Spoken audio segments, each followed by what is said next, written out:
Hello mga guys, at ito't naghahanda na kami ng aming lutuin dahil birthday ng aking nanay ngayon.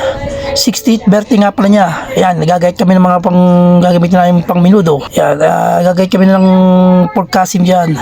Ayan, pork palang kutsilyo ko dyan, kaya hinasa ko. At tinuloy ko na yung paggagayat ko diyan. At kinuha ko na nga yung gas sa baba para makapaglaga na kami ng pangdiluguan. Ayan, nakit ko na nga, habang kinakabit ko yan ay sumayaw pa nga yung aking anak na yan. Ayan pa, sumayaw pa yung aking pamakit. Nakita nilang nagbibideo nga ako. Siyempre, mga bata kayo pag nakita ng video, nakikisali din eh. At sinalagyan ko na nga ng tubig ng kalyase para makapagdapasan tayo maglaga. At nilagay ko na nga yung mga baga tsaka yung mga balat, yoles, para makapag-umpisa na ulit. At habang tayo naglalaga, ito pa yung ibang gagayatin. Ayan, may langka pa. Ayan, mabilis malapit na kagad hanguin yan. Habang yan, at tinimplahan ko na nga yung pangminudo. Tinimplahan ko na mga tomato sauce, tomato paste, sibuyas, bawang,